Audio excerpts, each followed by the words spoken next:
Narada atau Narada Muni adalah seseorang yang bijaksana dalam tradisi Hindu, yang memegang peranan penting dalam kisah-kisah Purana, khususnya Bhagavata Purana.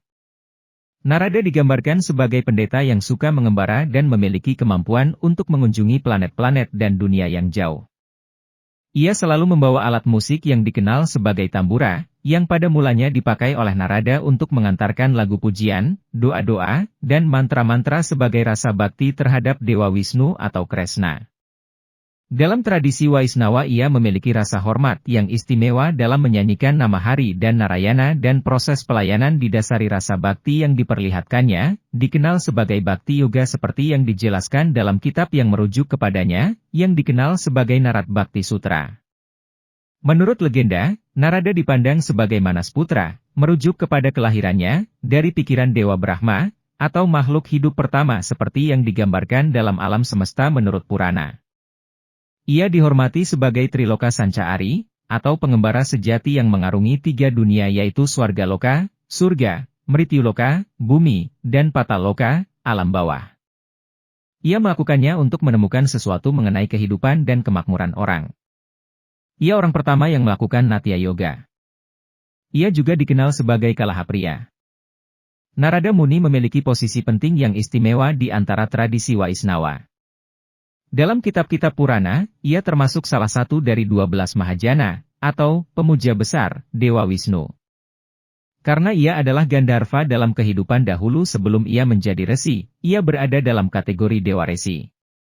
Bhagavata Purana menceritakan pencerahan spiritual yang dialami Narada, dalam kehidupannya yang dulu, Narada adalah Gandharva, sejenis malaikat, yang dikutuk agar lahir di planet bumi karena melanggar sesuatu.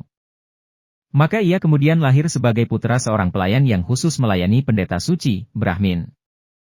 Para pendeta yang berkenan dengan pelayanan Narada dan ibunya, memberkahinya dengan mengizinkannya memakan sisa makanan mereka, prasad, yang sebelumnya dipersembahkan kepada dewa mereka, yaitu Wisnu.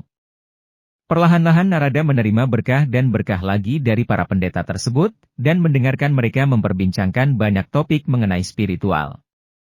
Lalu pada suatu hari, ibunya meninggal karena digigit ular, dan karena menganggap itu adalah perbuatan dewa, Wisnu, ia memutuskan untuk pergi ke hutan demi mencari pencerahan agar memahami kebenaran yang paling mutlak. Ketika di dalam hutan, Narada menemukan tempat yang tenang, dan setelah melepaskan dahaga dari sungai terdekat, ia duduk di bawah pohon dan bermeditasi, yoga, berkonsentrasi kepada wujud Paramatma Wisnu di dalam hatinya, seperti yang pernah diajarkan oleh para pendeta yang pernah dilayaninya. Setelah beberapa lama, Narada melihat sebuah penampakan, di mana Narayana, Wisnu, muncul di depannya, tersenyum, dan berkata bahwa, meskipun ia memiliki anugerah untuk melihat wujud tersebut pada saat itu juga, Narada tidak akan dapat melihat wujudnya, Wisnu, lagi sampai ia mati. Narayana kemudian menjelaskan bahwa kesempatan yang diberikan agar Narada dapat melihat wujudnya disebabkan oleh keindahan dan rasa cintanya, dan akan menjadi sumber inspirasi dan membakar keinginannya yang terlelap untuk bersama sang dewa lagi. Setelah memberitahu Narada dengan cara tersebut, Wisnu kemudian menghilang dari pandangannya. Narada bangun dari meditasinya dengan terharu sekaligus kecewa. Selama sisa hidupnya Narada memusatkan rasa baktinya, bermeditasi, dan menyembah Wisnu. Setelah kematiannya, Wisnu menganugerahinya dengan wujud spiritual, Narada, yang kemudian dikenal banyak orang. Batara Narada dikenal pula dengan nama Sang Hyang Kanwaka Putra, atau Sang Hyang Kaneka Putra. Ia adalah putra sulung dari 4 bersaudara putra Sang Hyang Caturkanaka dengan Dewi Laksmi, yang berarti cucu Sang Hyang Wening, adik Sang Hyang Wenang. 3 saudara kandungnya masing-masing bernama, Sang Hyang Pitanjala, Dewi Tiksnawati dan Sang Hyang Caturwarna.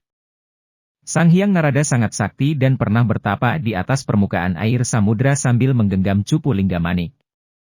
Karena kesaktiannya melebihi Sang Hyang Manikmaya, ia kemudian ditundukkan dengan Aji Kemayan, sehingga beralih rupa dan wujudnya menjadi pendek bulat dan berparas jelek.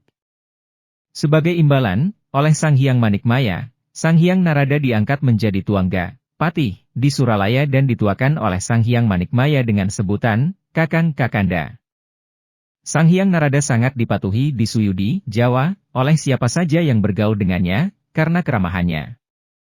Ia sangat alim, pandai dalam segala ilmu pengetahuan, periang, jujur, hatinya bening, Pikirannya cerdas, senang bersenda gurau, seorang prajurit dan pandita, sehingga mendapat julukan resi. Sang Hyang Narada tinggal di Kahyangan Sidi Udaludal atau Suduk Pangudaludal, Pedalangan Jawa, dan menikah dengan Dewi Wiodi. Dari perkawinan tersebut ia memperoleh 2 orang putra, masing-masing bernama Dewi Kanekawati, yang kemudian dianugerahkan kepada Resi Seta, putra Prabu Matswapati, Raja Negara Wirata, dan Batara Malangdewa.